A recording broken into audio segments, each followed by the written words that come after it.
संगीत में आपको हर मिनट आपको रियाज़ की ज़रूरत है, हर मिनट आपको गला सही होना ज़रूरी है।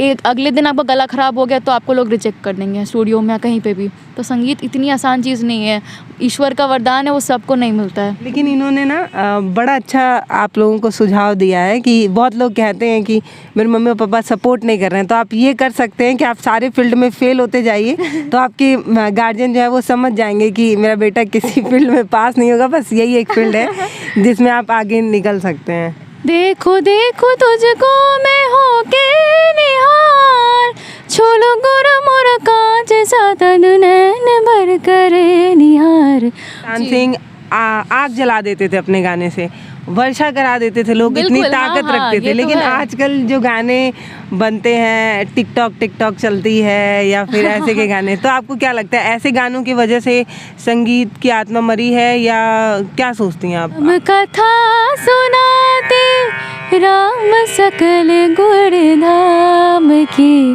ये रामायण है पुण्य कथा श्री राम की।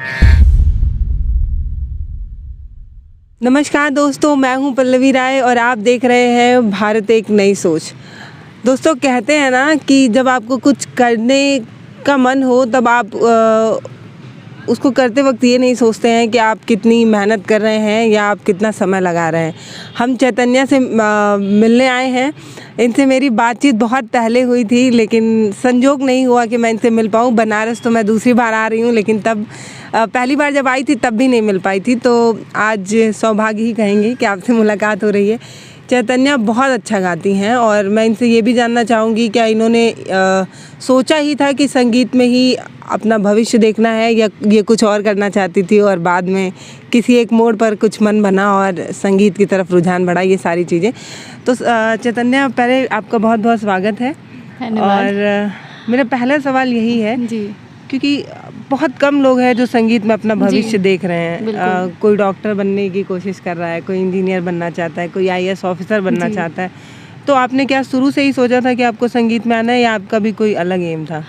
एम तो फैमिली वालों ने ही मेरा सोच रखा था कि नहीं तुम्हें मैं डॉक्टर बनाऊंगी या कुछ बनाऊंगी, और पापा का भी दूसरा सोच था कि तुम्हें मैं प्रोफेसर बनाऊंगा कि ज्योग्राफी में। तो मैंने कहा कि नहीं, मेरा काफ़ी इंटरेस्ट डांस और म्यूज़िक की तरफ था। तो मैं हमेशा जब भी मेरा एग्ज़ाम होता था मम्मी से मैं यही कहती थी कि मम्मी एग्ज़ाम मैं कुछ भी अगर पढ़ूंगी तो उससे पहले मेरा एक डांस का स्टेप ज़रूर देखना, फिर और कुछ में गाना सुन लेना, फिर मैं पढ़ूंगी उसके बाद ही। तो मेरा मतलब जो करियर शुरू हुआ है, मैं 12th में मैं सबसे पहले अपना 10th में इंडियन आइडल का ऑडिशन दी थी।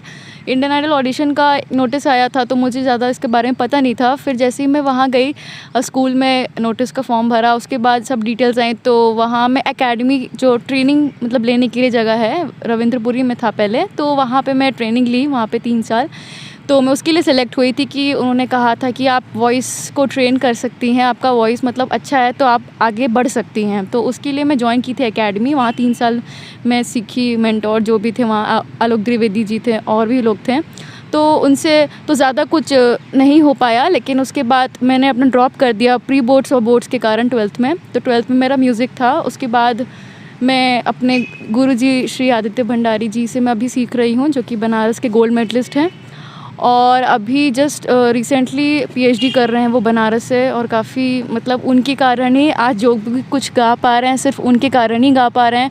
बिकॉज़ उनसे जब से सीखना स्टार्ट की हूँ तब से मेरी एक अलग राह दिखी है और तब से एक नया अचीवमेंट्स मैं हासिल कर रही हूँ। सिर्फ उन्हीं के कारण आज इतना हो रहा है सब कुछ अच्छा। जब हम कुछ बहुत बढ़िया करते हैं तब बहुत कम लोग होते हैं जो उसका श्रेय किसी और को देते हैं, क्योंकि मैक्सिमम लोग ये कहते हैं कि मेरी मेहनत थी तब मुझे ये मिला।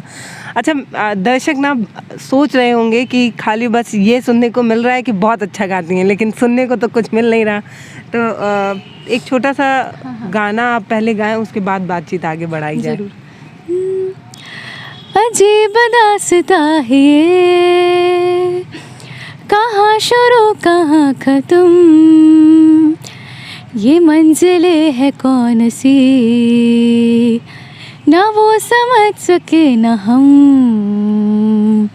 अजीब दास्तां है ये, कहाँ शुरू कहाँ ख़त्म, ये मंजिलें है कौन सी, ना वो समझ सके ना हम, ये रोशनी के साथ क्यों धुआं उठा चिराग से, ये रोशनी के साथ क्यों धुआं उठा चिराग से,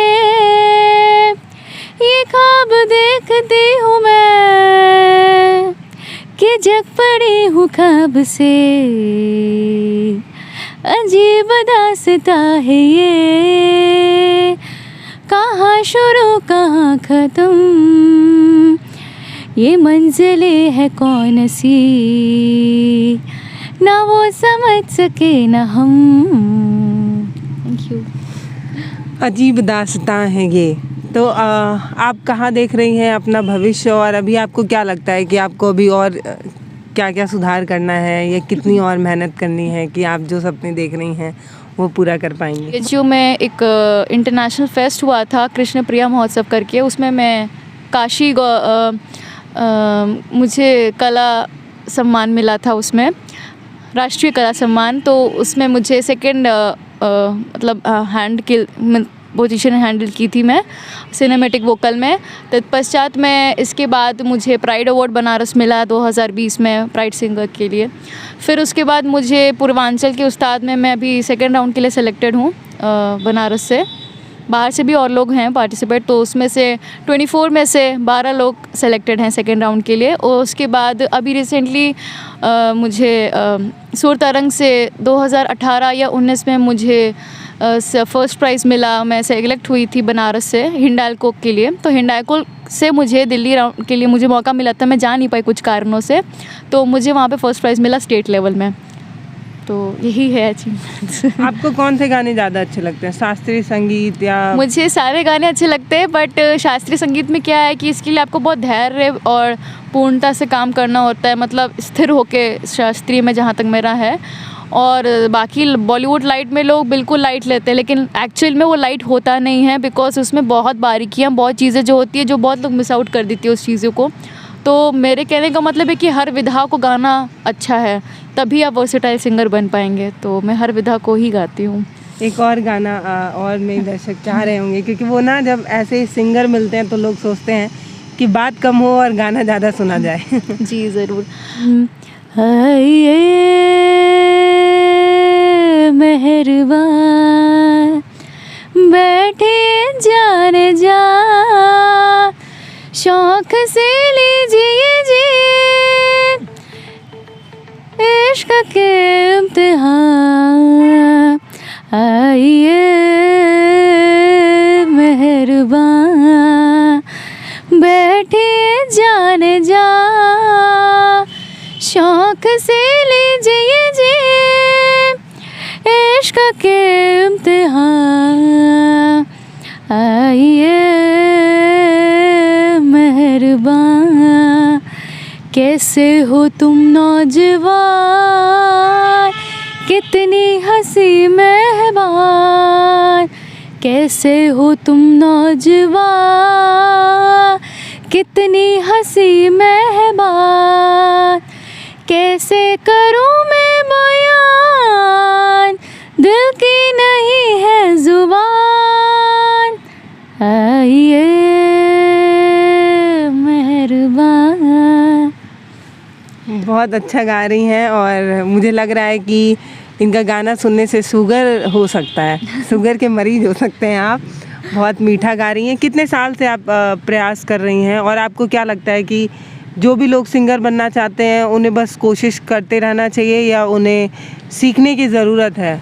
बहुत कठिन होता है ऐसा कुछ? हाँ, कठिन तो होता है, लेकिन मुझे ज़्यादा टाइम हुआ नहीं सीखे हुए। मैं क्लास असली जो मैं सीखना शुरू की हूँ वो जब से मैं आदित्य भंडारी जी से जुड़ी हूँ तब से मेरी शुरुआत हुई है। और जब एडमिशन हुआ मेरा बैचलर में तब से असली संगीत की शुरुआत हुई। उससे पहले मैं इंडियन आइडल अकेडमी सीखती थी, थोड़ा बहुत वहाँ पे भी तालीम लिया है। फिर उसके बाद जो मेन यहाँ से शुरू हुआ है वो मेरा BHU से ही हुआ है। साल अगर गिना जाए, कितने साल आपने? साल देखा जाए तो मुझे अभी 4 साल होने जा रहा है। 4 साल? हाँ। और अगर संगीत में अगर पोस्ट ग्रेजुएशन लेना हो तो कितने साल की पढ़ाई होती है? पोस्ट ग्रेजुएशन तो अभी मैं जस्ट एनरोल्ड हुई हूँ, MPA हमारा चल रहा है BHU से ही, इसी साल हुई हूँ मैं एडमिट। तो उसके लिए 2 साल होता है, मास्टर्स 2 साल होते हैं आपकी पोस्ट ग्रेजुएट, और बैचलर जो होता है वो 3 साल का होता है। मतलब 5 साल। तो जितना आप ग्रेजुएशन 3 साल और पोस्ट ग्रेजुएशन 2 साल, यानी कि जितना आप कोई भी सब्जेक्ट से पोस्ट ग्रेजुएट होते हैं वैसे ही संगीत से भी लोग पोस्ट ग्रेजुएशन होते हैं। अच्छा, लोगों के बीच में है ना कि संगीतकार बनने के लिए कुछ ज़्यादा करना वरना नहीं होता है, बस गाते रहिए और बन जाते हैं। ऐसा नहीं है। जो यहाँ के लोग सोचते हैं कि गाने में कुछ है नहीं, बस खाली गाना ही होता है। और बनारस की जहाँ तक रही बात, एक पवित्र नगरी की काशी है, यहाँ पे महादेव की नगरी है, तो यहाँ पे संगीत की बहुत ज़्यादा रुझान है। यहाँ के लोग उतना अब सपोर्ट नहीं करते, पहले इतना होता था कि यहाँ पे बहुत ज़्यादा ही लोग पैशनेट थे कि बनारस आके मुझे सीखना है। बाहर के लोग बनारस आने को सोचते हैं कि मुझे यहाँ संगीत से कुछ करना है।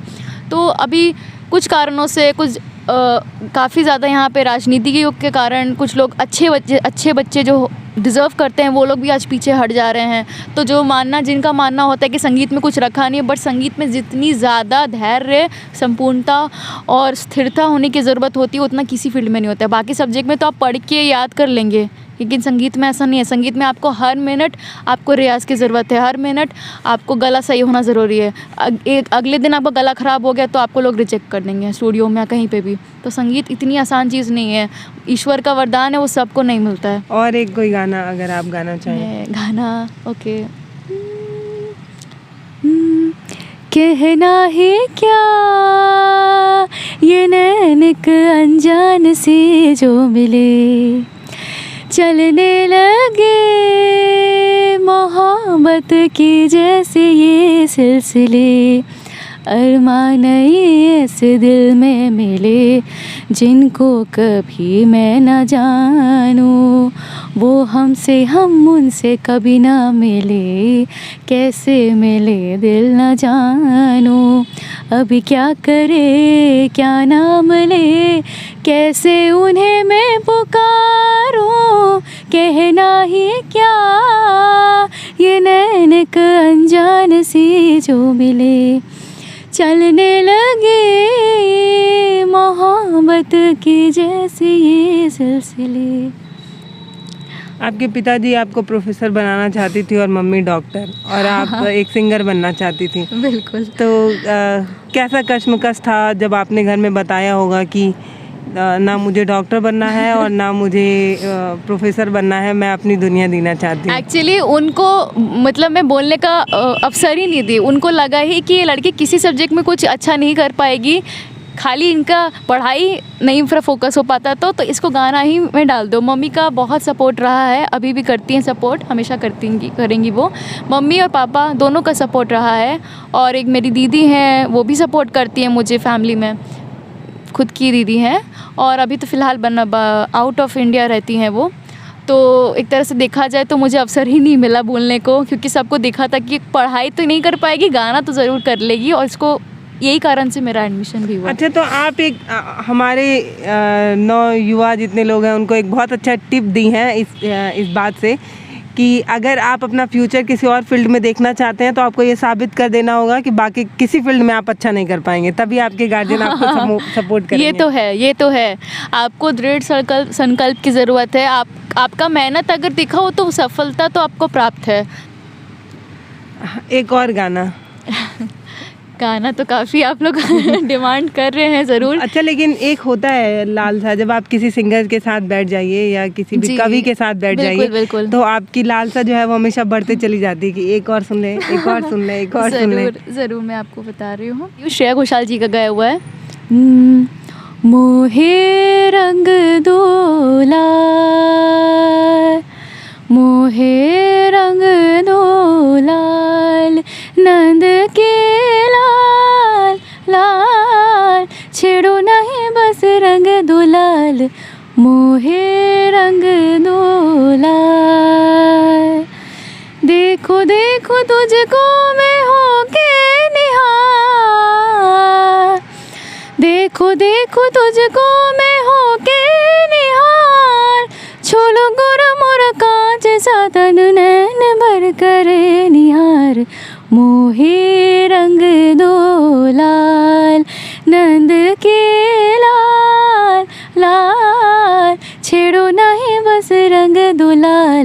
मोहे रंग दो लाल। बहुत बेहतरीन। और एक आखिरी वो राम भजन भी आपसे सुनेंगे, उसके बाद मुझे लगता है कि लगातार आप गा रही हैं, तो एक चैलेंज है ये भी, लगातार गाना। सुना रही हूँ मैं आपको राम भजन। हम कथा सुनाते राम सकल गुण धाम की, हम कथा सुनाते राम सकल गुण धाम की, ये रामायण है पुण्य कथा श्री राम की, ये रामायण है पुण्य कथा श्री राम की। जम्बूद्वीपे भरतखण्डे आर्यावर्ते भारतवर्षे एक नगरी है विख्यात अयोध्या राम की, यही जन्म भूमि है परम पूज्य श्री राम की। हम कथा सुनाते राम सकल गुण धाम की, ये रामायण है पुण्य कथा श्री राम की। चैतन्या का एक यूट्यूब चैनल है जिस पर वो बहुत अच्छे गाने गाती हैं, और मुझे लग रहा है कि आप सोच रहे हैं इस इंटरव्यू को और बढ़ाया जाए, लेकिन मैं इनको और परेशान नहीं करना चाहती, इसलिए मैं वो चैनल का जो लिंक है वो आपको डिस्क्रिप्शन में दे रही हूँ। आप वहाँ से चैतन्या के चैनल पर जा सकते हैं और उनके गाने सुन सकते हैं। और आखिरी में आप उन लोगों को क्या संदेश देंगी जिन्हें अभी भी संगीत हलवा लगता है? संदेश तो नहीं दूंगी, बस ये इतना कहूँगी कि संगीत को इज़्ज़त करना ही ज़्यादा अच्छा है, क्योंकि ईश्वर का वरदान है और सबको नसीब नहीं होता है। तो जो लोग सोचते हैं कि संगीत में कुछ नहीं है, अब जो पढ़े लिखे होने के बाद भी जो लोग ये सोच रहे हैं कि संगीत में कुछ नहीं है, तो अब हम इससे ज़्यादा कुछ डिस्क्राइब करने को है नहीं, लेकिन मैं इतना कहूँगी कि अगर आप दूसरों को इज़्ज़त देंगे तो आपको भी इज़्ज़त मिलेगा। आपको क्या लगता है कि क्योंकि पुराने ज़माने में शास्त्रीय संगीत हुआ करते थे, आजकल लोग शास्त्रीय संगीत को भी इतना वो नहीं कहते, नहीं, लेकिन क्या गा नहीं, रहे हैं। मैं जो मेरा सवाल सुनिए, पुराने ज़माने में शास्त्रीय संगीत हुआ करती थी तो उसकी लोग इज्जत करते थे, क्योंकि कहते हैं तानसेन आग जला देते थे अपने गाने से, वर्षा करा देते थे, लोग इतनी ताकत रखते थे। लेकिन आजकल जो गाने बनते हैं, टिकटॉक चलती है या फिर ऐसे के गाने, तो आपको क्या लगता है ऐसे गानों की वजह से संगीत की आत्मा मरी है या क्या सोचती हैं आप? संगीत की जो लेवल है वो ख़त्म हो गई है। पहले जो बहुत गुरु शिष्य परंपरा के अनुसार जो पहले लोग शिष्य और गुरु जो एक प्रॉपर तरीके से जो रियाज चलता था, जो नियम अनुसार जो काम होते थे, वो अब नहीं होता है। अब तो सिर्फ होता है कि आप अपना सीखिए, आप पैसा मिल रहा है उनको, आप जाइए साइड हटिए, ऐसा होता है यहाँ पे। अब तो कुछ गुरु शिष्य परंपरा ख़त्म हो गया है। और आइटम सॉन्ग जो चल रही हैं आजकल के टाइम में, वो कितने दिन चलेगा ज़्यादा से ज़्यादा, क्योंकि यहाँ के लोगों के पब्लिक की थिंकिंग वैसी है कि इनको यही गाना पसंद आता है।